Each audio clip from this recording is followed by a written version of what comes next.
Hi friends, welcome back to Ojaswi creations. Friends, ఈ వీడియోలో మనం పఫ్ స్లీవ్స్ని ఏ విధంగా కటింగ్ అండ్ స్టిచ్చింగ్ చేసుకోవాలో చూద్దాం. నేను టైలరింగ్ కోర్స్ క్లాస్ 65లో పఫ్ స్లీవ్స్ యొక్క డ్రాఫ్టింగ్ అనేది ఏ విధంగా చేసుకోవాలో ఎక్స్ప్లెయిన్ చేశాను ఫ్రెండ్స్. ఒక్కసారి ఆ వీడియోని చూసి మీరు కూడా మీ నోట్బుక్లో డ్రాఫ్టింగ్ని నోట్ చేసుకోండి. మనం పఫ్ స్లీవ్స్ని కట్ చేసుకోవటానికి బేసిక్ స్లీవ్స్ని యూజ్ చేసుకుని పఫ్ స్లీవ్స్ని కట్ చేసుకుంటాం. అందువలన ముందుగా మనం బేసిక్ స్లీవ్ని ఏ విధంగా కటింగ్ చేసుకోవాలో చూద్దాం. ముందుగా మనం హ్యాండ్స్ని కట్ చేసుకోవాలి అనుకుంటే ఫ్యాబ్రిక్ యొక్క విడ్త్ అనేది ఎంత తీసుకోవాలి అనేది మనకి తెలియాలి. ఆ ఫ్యాబ్రిక్ యొక్క విడ్త్ అనేది మనం ఏ విధంగా తీసుకోవాలి అంటే, మీరు బ్లౌజెస్ స్టిచ్ చేసుకున్నా, డ్రెస్సెస్ స్టిచ్ చేసుకున్నా, ఏం స్టిచ్ చేసుకున్నా హ్యాండ్స్ కటింగ్ చేసుకునేటప్పుడు మీరు దేనికి స్టిచ్ చేసుకుంటున్నారో దాని యొక్క ఆర్మ్ రౌండ్ ఉంటుంది కదా, ఆ ఆర్మ్ రౌండ్ని ఒక్కసారి మెజర్ చేసుకోవాలి. టేప్ని ఈ విధంగా ఆర్మ్ రౌండ్ చుట్టూ పెట్టుకొని వాల్యూ ఎంత వచ్చిందో ఒకసారి చూసుకోవాలి. ఇక్కడ నాకు నా ఆర్మ్ రౌండ్ చుట్టూ వాల్యూ 8 ఇంచెస్ వచ్చింది. ఈ 8 ఇంచెస్లో నుంచి మనం 1 ఇంచ్ రెడ్యూస్ చేసి తీసుకోవాలి హ్యాండ్స్ కట్ చేసుకునేటప్పుడు ఫ్యాబ్రిక్ అనేది. అంటే 8 - 1 చేస్తే ఎంత, 7 ఇంచెస్. సో మనం ఫ్యాబ్రిక్ యొక్క విడ్త్ అనేది ఇది వన్ సైడ్ కదా, one side 7 inches, back side కూడా ఉంటుంది కదా, 2 సైడ్స్ కలిపితే 7 + 7 14 ఇంచెస్. సో మనం హ్యాండ్ని కట్ చేసుకోవటానికి ఫ్యాబ్రిక్ యొక్క విడ్త్ అనేది 14 ఇంచెస్ తీసుకోవాలి. తీసుకొని దాన్ని డబల్ ఫోల్డ్ చేసుకొని పెట్టుకొని దాని మీద మనం డ్రాఫ్టింగ్ అనేది చేసుకోవాలి. ఇప్పుడు మనం హ్యాండ్ని ఏ విధంగా కట్ చేసుకోవాలో చూద్దాం. ఇక్కడ నేను ఒక హ్యాండ్ని మాత్రమే కట్ చేసుకుంటున్నాను. అందుకు నేను ఇక్కడ ఒక సింగిల్ పీస్ ఆఫ్ ఫ్యాబ్రిక్ని తీసుకున్నాను. మీరు 2 హ్యాండ్స్ని ఒకేసారి కట్ చేసుకోవాలి అనుకుంటే మీరు 2 పీసెస్ ఆఫ్ ఫ్యాబ్రిక్ని తీసుకోవాలి. ఇది మన ఫ్యాబ్రిక్ యొక్క లెంత్, ఇది మన ఫ్యాబ్రిక్ యొక్క విడ్త్. విడ్త్ ఎంత తీసుకోవాలి అనేది ఇప్పుడే కదా మనం చూసుకున్నాం. 14 ఇంచెస్ వచ్చింది. అంటే ఈ ఫ్యాబ్రిక్ యొక్క విడ్త్ అనేది మనం 14 ఇంచెస్ తీసుకోవాలి. ఈ విధంగా 14 ఇంచెస్ విడ్త్ని తీసుకొని ఇప్పుడు మనం ఈ ఫ్యాబ్రిక్ని సెంటర్లో ఫోల్డ్ చేసుకోవాలి.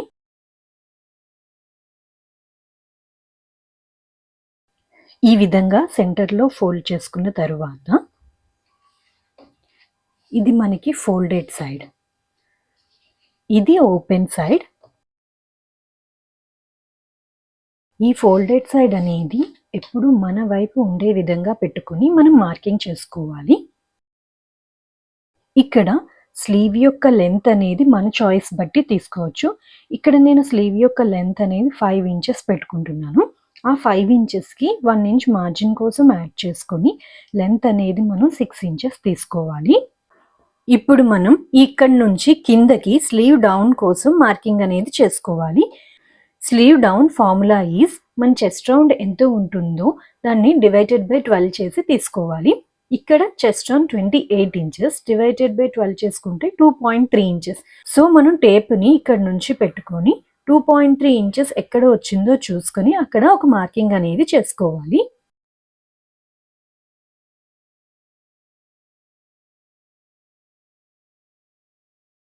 ఈ విధంగా 2.3 ఇంచెస్ దగ్గర మార్క్ చేసుకుని ఒక లైన్ని డ్రా చేసుకోవాలి.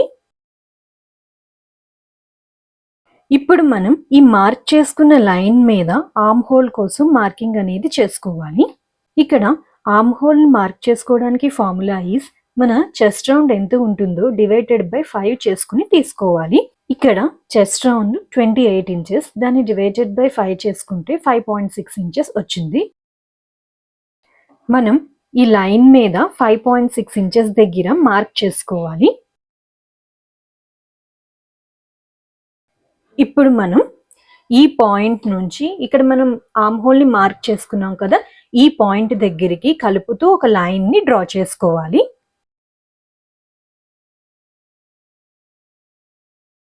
ఇప్పుడు మనం ఈ డ్రా చేసుకున్న ఈ లైన్లో ఎగ్జాక్ట్గా మిడ్ పాయింట్ దగ్గర మార్క్ చేసుకోవాలి. టేప్ని ఈ విధంగా పెట్టుకొని ఎగ్జాక్ట్గా మిడ్ పాయింట్ ఎక్కడ వచ్చిందో చూసుకొని అక్కడికి ఒక మార్కింగ్ అనేది చేసుకోవాలి. ఇప్పుడు మనం ఈ కార్నర్ నుంచి లోపలికి 0.75 ఇంచ్ దగ్గర మార్క్ చేసుకోవాలి. ఇక్కడ మనం స్మాల్ సైజ్ని స్టిచ్ చేస్తున్నాం కాబట్టి 0.75 ఇంచ్ లోపలికి మార్క్ చేసుకోవాలి. ఈ కార్నర్లో టేపుని పెట్టుకొని 0.75 ఇంచ్ దగ్గర ఈ విధంగా మార్కింగ్ అనేది చేసుకోవాలి. ఇప్పుడు మనం ఈ పాయింట్ని కలుపుతూ ఒక కర్వ్ షేప్ని డ్రా చేసుకోవాలి. ఇక్కడ కర్వ్ షేప్ని డ్రా చేసుకోవటానికి మనం ఈ విధంగా కర్వ్ స్కేల్ని యూజ్ చేసుకుంటే షేప్ అనేది మనకి పర్ఫెక్ట్గా వస్తుంది. మీరు కర్వ్ స్కేల్ని తీసుకొని చూడండి ఈ విధంగా పెట్టుకోండి. ఈ విధంగా పెట్టుకొని ఈ పాయింట్ నుంచి ఈ పాయింట్కి ఇలా డ్రా చేసుకోవాలి. ఇప్పుడు మనం ఈ పాయింట్ నుంచి ఈ పాయింట్కి కలుపుతూ షేప్ అనేది ఈ విధంగా కిందకి డ్రా చేసుకోవాలి. దానికోసం కర్వ్ స్కేల్ని ఇలా టర్న్ చేసుకుని స్కేల్ని ఈ విధంగా పెట్టుకొని ఈ పాయింట్ నుంచి ఈ పాయింట్కి షేప్ని డ్రా చేసుకోవాలి. ఈ విధంగా మనం కర్వ్ స్కేల్ని యూజ్ చేసుకుని షేప్ని డ్రా చేసుకోవాలి. ఇది మనకి ఫ్రంట్ ఆర్మ్ హోల్ కర్వ్. ఇప్పుడు మనం బ్యాక్ ఆర్మ్ హోల్ కర్వ్ని డ్రా చేసుకోవడం కోసం మనం ఇక్కడ ఈ మిడ్ పాయింట్ని మార్క్ చేసుకున్నాం కదా, ఈ మిడ్ పాయింట్ నుంచి పైకి 1/2 ఇంచ్ దగ్గర మార్క్ చేసుకోవాలి. ఈ విధంగా మార్క్ చేసుకున్న తరువాత ఇప్పుడు మనం ఇక్కడ నుంచి కర్వ్ షేప్ని డ్రా చేసుకోవాలి. ఈ పాయింట్ని కలుపుతూ కర్వ్ షేప్ని డ్రా చేసుకోవాలి.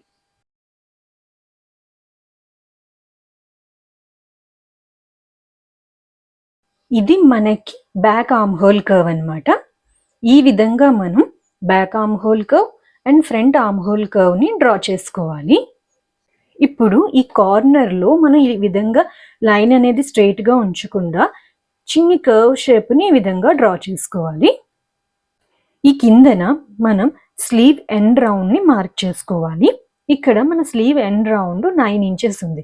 ఆ 9 ఇంచెస్ని బై 2 చేసుకుంటే 4.5 ఇంచెస్. సో మనం టేప్ని ఈ విధంగా పెట్టుకొని 4.5 ఇంచెస్ దగ్గర మార్క్ చేసుకోవాలి. ఇప్పుడు మనం ఇక్కడ మార్జిన్ని మార్క్ చేసుకోవాలి. ఇక్కడ మార్జిన్ అనేది 1 ఇంచ్ పెట్టుకోవచ్చు, 1.5 ఆర్ 2 ఇంచ్ మన చాయిస్. మార్జిన్ అనేది ఎంతైనా మనం తీసుకోవచ్చు, 1 నుంచి 2 ఇంచెస్ వరకు. ఇక్కడ నేను 1.5 ఇంచ్ మార్జిన్ని తీసుకుంటున్నాను. ఇక్కడ కూడా 1.5 ఇంచ్ మార్జిన్ కోసం మార్క్ చేసుకోవాలి. ఇప్పుడు మనం ఈ 2 పాయింట్స్ని కలుపుతూ ఒక లైన్ని డ్రా చేసుకోవాలి. ఈ విధంగా మనం బేసిక్ స్లీవ్ యొక్క మార్కింగ్ అనేది చేసుకోవాలి.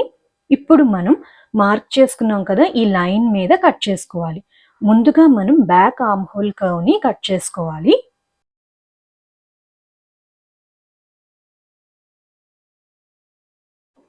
ఈ విధంగా ముందు మనం బ్యాక్ ఆర్మ్ హోల్ కర్వ్ని కట్ చేసుకున్న తర్వాత ఇప్పుడు మనం స్లీవ్ని ఓపెన్ చేసుకోవాలి. ఈ విధంగా ఓపెన్ చేసుకున్న తర్వాత ఫ్రంట్ ఆర్మ్ హోల్ కర్వ్ని కట్ చేసుకోవాలి. ఈ విధంగా ఫ్రంట్ ఆర్మ్ హోల్ కర్వ్ని కట్ చేసుకున్న తర్వాత మనం ఇక్కడ ఎఫ్ అని చిన్న మార్కింగ్ చేసుకోవాలి. మనం స్లీవ్ని జాయిన్ చేసుకునేటప్పుడు ఫ్రంట్ పార్ట్ ఏదో బ్యాక్ పార్ట్ ఏదో ఐడెంటిఫికేషన్ కోసం మనం ఈ విధంగా ఫ్రంట్ పార్ట్ దగ్గర ఎఫ్ అని చిన్న మార్కింగ్ చేసుకోవాలి. ఈ విధంగా మనం స్లీవ్ని కట్ చేసుకున్న తర్వాత మనం ఒక్కసారి బ్యాక్ పార్ట్ పెట్టుకొని చెక్ చేసుకుందాం బ్యాక్ పార్ట్ యొక్క విత్తో ఈక్వల్గా వచ్చిందో లేదో అని. ఇక్కడ మనం పైన 1/2 ఇంచ్ లీవ్ చేసుకొని మనం చెక్ చేసుకోవాలి. ఎందుకంటే మనం పైన షోల్డర్స్ ని జాయిన్ చేసుకుంటాం కదా, షోల్డర్స్ ని జాయిన్ చేసుకున్న తర్వాత మనం స్లీవ్స్ ని స్టిచ్ చేసుకుంటాం. సో అందువలన ఇక్కడ 1/2 ఇంచ్ లీవ్ చేసుకుని ఇక్కడ నుంచి పెట్టుకొని మనం స్లీవ్ ని ఒకసారి చెక్ చేసుకుందాం. చూడండి, ఇది బ్యాక్ పార్ట్ కాబట్టి మనం బ్యాక్ పార్ట్ నే మనం ఇక్కడ పెట్టుకోవాలి. ఇక్కడ 1/2 ఇంచ్ లీవ్ చేసుకుని స్లీవ్ని ఈ విధంగా పెట్టుకొని స్లీవ్ చుట్టూ మనం ఈ విధంగా చెక్ చేసుకుంటే చూసారా మనకి కరెక్ట్గా వచ్చింది. కొంచెం ఎక్స్ట్రా రాలేదు, తక్కువ రాలేదు. అందువలన ఈ విధంగా మనం బ్లౌజ్కి కానీ డ్రెస్కి కానీ హ్యాండ్స్ని కట్ చేసుకోవాలి అనుకునేటప్పుడు బ్యాక్ పార్ట్ యొక్క ఆర్మ్ హోల్ రౌండ్ చుట్టూ ఎంత వచ్చిందో చూసుకొని అంత విత్ ఉన్న ఫ్యాబ్రిక్ని మనం తీసుకుని హ్యాండ్స్ని కట్ చేసుకుంటే హ్యాండ్స్ అనేది మనకి పర్ఫెక్ట్గా వస్తాయి. ఇప్పుడు మనం ఈ బేసిక్ స్లీవ్ని యూజ్ చేసుకొని పఫ్ స్లీవ్స్ అనేది ఏ విధంగా కటింగ్ అండ్ స్టిచింగ్ చేసుకోవాలో చూద్దాం. ఇక్కడ నేను పఫ్ స్లీవ్స్ కోసం మెయిన్ ఫ్యాబ్రిక్, లైనింగ్ ఫ్యాబ్రిక్ ని కట్ చేసుకుని తీసుకున్నాను. ఇది మనకి ఫ్యాబ్రిక్ యొక్క లెంత్, ఇది ఫ్యాబ్రిక్ యొక్క విడ్త్. ఇక్కడ ఫ్యాబ్రిక్ యొక్క లెంత్ అనేది మనం తీసుకుంటున్న బేసిక్ స్లీవ్ ఉంది కదా, ఆ లెంత్ కన్నా ఎక్స్ట్రా 1.5 ఇంచ్ ఆర్ 2 ఇంచెస్ తీసుకోవాలి. అంటే ఇక్కడ నేను తీసుకున్న బేసిక్ స్లీవ్ యొక్క లెంత్ 6 ఇంచెస్ ఉంది. నేను దానికన్నా 2 ఇంచెస్ ఎక్స్ట్రా తీసుకుంటున్నాను పఫ్ స్లీవ్స్ కోసం. ఇక్కడ మీరు 2 ఇంచెసే తీసుకొని అవసరం లేదు, మీకు 1.5 ఇంచ్ కావాలంటే 1.5 ఇంచ్ కూడా తీసుకోవచ్చు. 2 ఇంచెస్ తీసుకుంటే మనకి షోల్డర్ దగ్గర కొంచెం బొట్టు అనేది పైకి కనిపిస్తుంది అనమాట. మీరు 1.5 ఇంచ్ అయినా తీసుకోవచ్చు.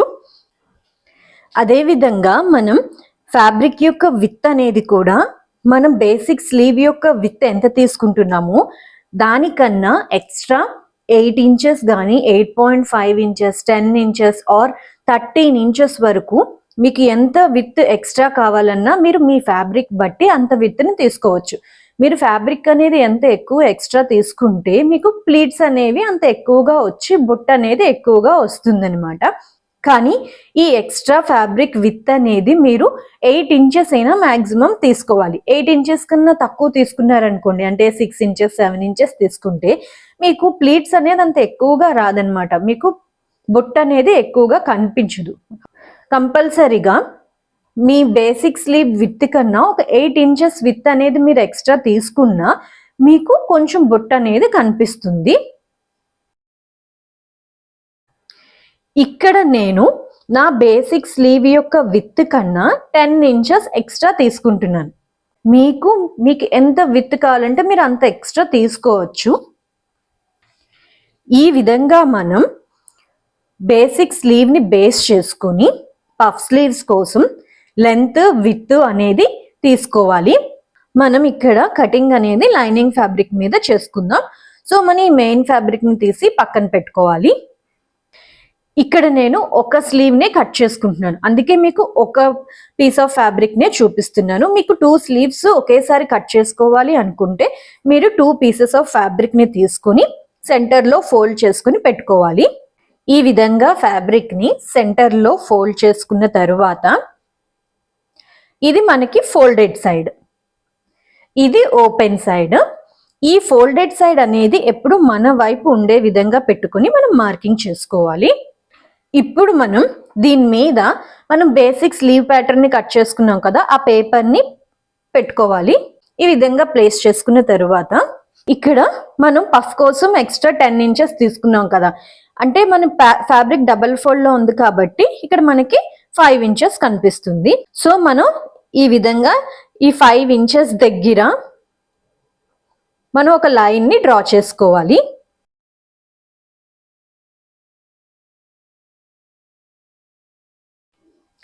ఈ విధంగా ఒక లైన్ ని డ్రా చేసుకుని పెట్టుకోవాలి. మనం డ్రా చేసుకునే ఈ లైన్ ఉంది కదా, ఈ లైన్ కి బయటికి మనం ఈ పేపర్ ప్యాటర్న్ ని పెట్టుకోవాలి. ఇప్పుడు మనం ఇక్కడ పఫ్ స్లీవ్స్ కోసం మార్కింగ్ అనేది చేసుకోవాలి. ఈ ఫోల్డెడ్ సైడ్ ఉంది కదా, ఈ ఫోల్డెడ్ సైడ్ నుంచి మన ఈ లోపలికి ఒక 2 ఇంచెస్ దగ్గర మార్క్ చేసుకోవాలి.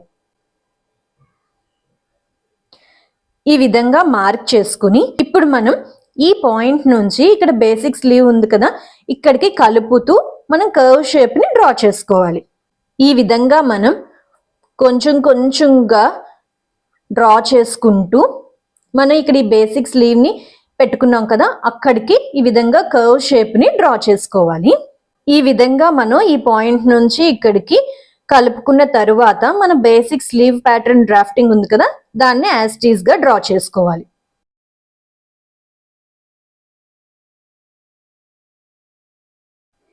ఈ విధంగా మనం చాలా ఈజీగా ఒక బేసిక్ స్లీవ్ ప్యాటర్న్ ని యూజ్ చేసుకుని పఫ్ స్లీవ్స్ కోసం మార్కింగ్ అనేది చేసుకోవాలి. ఈ విధంగా మార్క్ చేసుకున్న తరువాత మనం ఈ మార్క్ చేసుకున్న ఈ లైన్ మీద కట్ చేసుకోవాలి.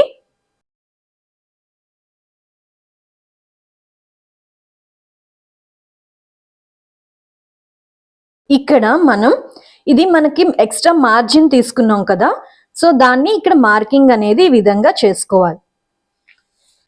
ఈ విధంగా మార్క్ చేసుకుని మనం ఇక్కడ ఒక చిన్న కట్ అనేది పెట్టుకోవాలి.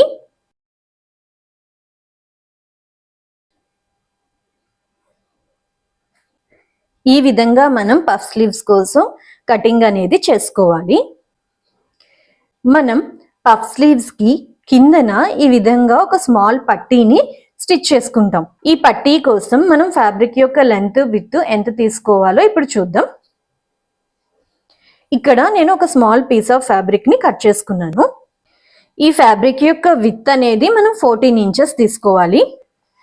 ఈ ఫ్యాబ్రిక్ యొక్క లెంత్ 2.5 ఇంచెస్ తీసుకోవాలి. ఇప్పుడు మనం స్టిచ్చింగ్ అనేది ఏ విధంగా చేసుకోవాలో చూద్దాం. ఇది మనం మెయిన్ ఫ్యాబ్రిక్ కదా, ఈ మెయిన్ ఫ్యాబ్రిక్ మీద మనం ఇప్పుడు కట్ చేసుకున్న లైనింగ్ పీస్ ఉంది కదా, ఆ లైనింగ్ పీస్ ని ప్లేస్ చేసుకోవాలి. ఈ విధంగా పెట్టుకొని మనం మెయిన్ ఫ్యాబ్రిక్ ని లైనింగ్ ఫ్యాబ్రిక్ ని కలుపుతూ అంచులకి స్టిచ్ వేసుకోవాలి. ఇక్కడ నేను మెయిన్ ఫ్యాబ్రిక్ ని లైనింగ్ ఫ్యాబ్రిక్ ని కలుపుకొని చుట్టూ అంచులకి ఒక స్టిచ్ అనేది వేసుకున్నాను. ఈ విధంగా వేసుకున్న తరువాత మనకిప్పుడు ఈ ఎక్స్ట్రా ఫ్యాబ్రిక్ ఉంది కదా, ఈ ఎక్స్ట్రా ఫ్యాబ్రిక్ ని మనం కట్ చేసుకోవాలి.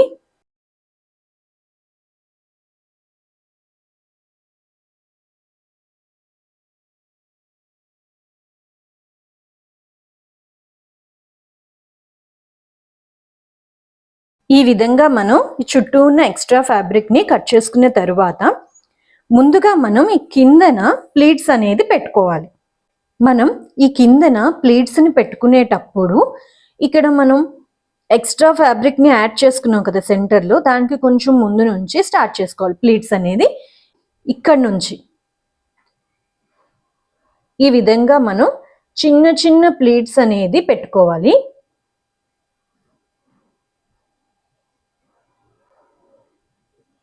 ఈ విధంగా చిన్న చిన్న ప్లీట్స్ అన్ని పెట్టుకుంటూ స్టిచ్ అనేది వేసుకోవాలి. మనం ప్లీట్స్ పెట్టుకునేటప్పుడు ఈ సీమ్ రిప్పర్ ని యూజ్ చేసుకొని ప్లీట్స్ అనేది పెట్టుకుంటే ప్లీట్స్ అనేవి ఈక్వల్ గా వస్తాయి.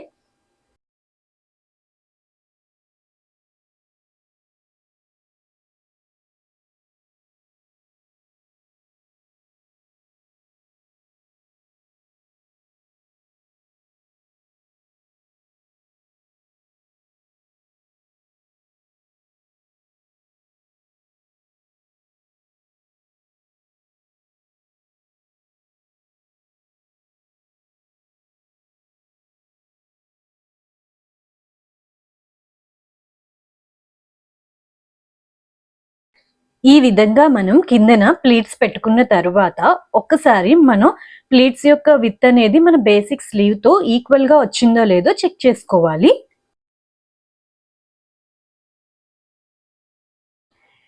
ఈ విధంగా సెంటర్ లో ఫోల్డ్ చేసుకోవాలి. ఇక్కడ మన బేసిక్ స్లీవ్ ప్యాటర్న్ ఉంది కదా, దాన్ని తీసుకుని దీని కిందన పెట్టుకోవాలి. ఈ విధంగా మనం చెక్ చేసుకోవాలి. చూసారా, ఇక్కడ నాకు మన బేసిక్ స్లీవ్ ప్యాటర్న్ యొక్క కిందన విడ్త్ ఎంత ఉందో, ఇక్కడ నేను ఇప్పుడు ప్లీట్ స్టిచ్ చేసుకున్నాను కదా, దాని యొక్క విడ్త్ రెండు ఈక్వల్ గా వచ్చాయి. అంటే మనకి ప్లీట్స్ అనేది కరెక్ట్ గా వచ్చాయి అనమాట, ఎక్కువ రాలేదు తక్కువ రాలేదు. ఒకవేళ మనకి ఈ కిందన ప్లీట్స్ యొక్క విడ్త్ అనేది మన బేసిక్ స్లీవ్ యొక్క విడ్త్ తో మ్యాచ్ కాకపోతే మీకు ప్లీట్స్ ని అడ్జస్ట్ చేసుకోవచ్చు అనమాట. మీరు ఎక్కువ ప్లీట్స్ పెట్టేసుకుంటే రిమూవ్ చేసుకోవచ్చు, తక్కువ ప్లీట్స్ పెట్టుకుంటే మళ్ళీ మీరు ఒక ప్లీట్ అనేది ఎక్స్ట్రా వేసుకోవచ్చు. అంటే మనకి దీని యొక్క విడ్త్ ఎంత వచ్చిందో దీని యొక్క విడ్త్ కూడా సేమ్ అంతే రావాలన్నమాట. కింద ఇక్కడ చూడండి, నాకు సేమ్ ఒకలాగే వచ్చింది పేపర్ యొక్క విడ్త్ తో ఈక్వల్ గా. అంటే నేను ఇక్కడ ప్లీట్స్ అన్ని కరెక్ట్ గా పెట్టుకున్నాను. ఇప్పుడు మనం ఇక్కడ పట్టీని స్టిచ్ చేసుకోవాలి. దానికోసం మనం ఇక్కడ ఒక పీస్ ఆఫ్ ఫ్యాబ్రిక్ ని కట్ చేసుకుని తీసుకున్నాం కదా, ఆ ఫ్యాబ్రిక్ ని సెంటర్ లో ఫోల్డ్ చేసుకోవాలి. ఈ విధంగా సెంటర్ లో ఫోల్డ్ చేసుకుని మనం ఒక స్టిచ్ అనేది వేసుకోవాలి.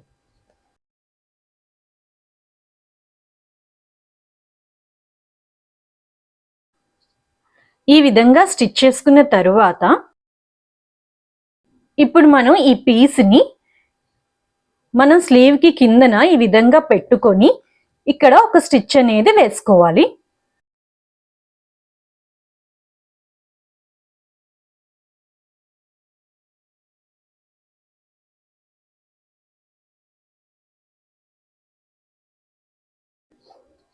ఈ విధంగా స్టిచ్ చేసుకున్న తరువాత ఇప్పుడు మనం దీన్ని బ్యాక్ సైడ్కి టర్న్ చేసుకోవాలి. ఈ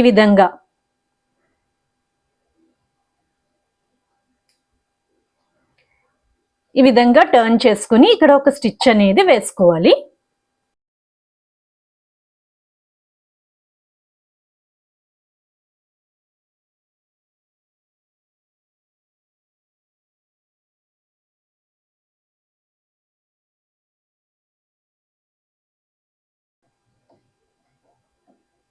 ఈ విధంగా మనం కిందన పట్టీ అనేది స్టిచ్ చేసుకోవాలి.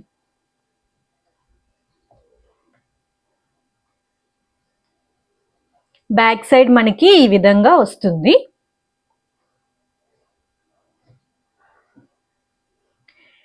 ఇప్పుడు మనం పైన ప్లీట్స్ అనేది పెట్టుకోవాలి. ఇక్కడ పైన ప్లీట్స్ ని పెట్టుకునేటప్పుడు ఇక్కడ చూడండి, కిందన ప్లీట్ అనేది మనం ఇలా పెట్టుకున్నాం. పైకి మనం కిందన ప్లీట్ అనేది ఏ డైరెక్షన్ లో పెట్టుకుంటున్నామో పైన పెట్టుకునేటప్పుడు దానికి ఆపోజిట్ డైరెక్షన్ లో పెట్టుకోవాలన్నమాట. అంటే ఇక్కడ మన కింద ప్లీట్ అనేది ఇలా వచ్చింది. ఇప్పుడు మనం పైన పెట్టుకునేటప్పుడు ప్లీట్ అనేది మనం ఇలా పెట్టుకోవాలి. ఈ విధంగా ఆపోజిట్ డైరెక్షన్ లో ఫోల్డ్ చేసుకుని మనం ప్లీట్ పెట్టుకోవాలి.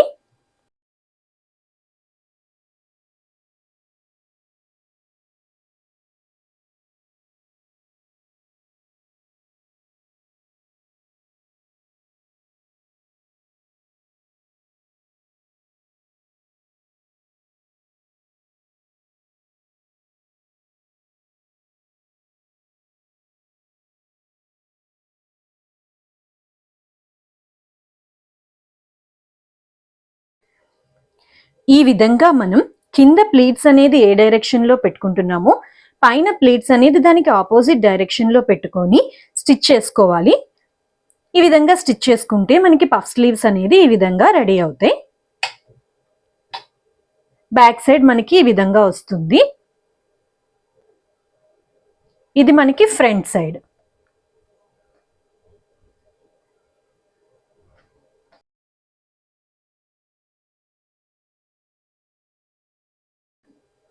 ఈ విధంగానే మనం ఇంకొక స్లీవ్ ని కూడా స్టిచ్ చేసుకోవాలి. ఇక్కడ నేను 2 హ్యాండ్స్ కి పఫ్ స్లీవ్స్ ని స్టిచ్ చేసుకున్నాను. ఇప్పుడు మనం ఈ స్లీవ్స్ ని బాడీ పార్ట్ కి స్టిచ్ చేసుకోవాలి. స్లీవ్స్ ని స్టిచ్ చేసుకోవాలి. ఇక్కడ మనం స్లీవ్స్ ని స్టిచ్ చేసుకునేటప్పుడు మనం స్లీవ్ కి ఫ్రంట్ పార్ట్ లో లోతుని తీయలేదు కదా, లోతుని కట్ చేసుకుని అప్పుడు స్టిచ్ చేసుకోవాలి.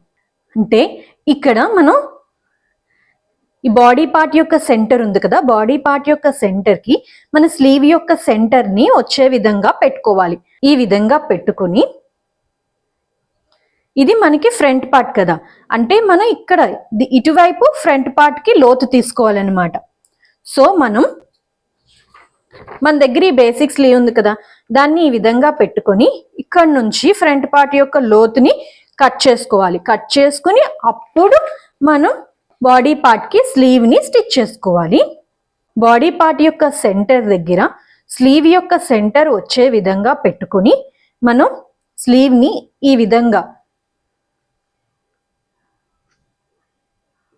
విధంగా మనం బాడీ పార్ట్ కి స్లీవ్ ని స్టిచ్ చేసుకోవాలి. సేమ్ ఇదే విధంగా ఇంకొక సైడ్ కూడా మనం బాడీ పార్ట్ కి స్లీవ్ ని స్టిచ్ చేసుకోవాలి. ఇక్కడ నేను బాడీ పార్ట్ కి 2 సైడ్స్ స్లీవ్స్ ని జాయిన్ చేసుకున్నాను. అండ్ ఇక్కడ పోగులు రాకుండా 2 వైపులా నేను ఓవర్లాక్ అనేది చేసుకున్నాను. మనం టాప్ యొక్క సైడ్ ఫిట్టింగ్ కూడా చేసుకుంటే పఫ్ స్లీవ్స్ అనేది మనకి ఈ విధంగా రెడీ అవుతాయి. ఈ వీడియో కనుక మీకు నచ్చినట్టయితే ప్లీజ్ లైక్ చేయండి, షేర్ చేయండి అండ్ నా ఛానల్ని సబ్స్క్రైబ్ చేసుకుని నాకు సపోర్ట్ చేయండి. Thank you so much for watching this video.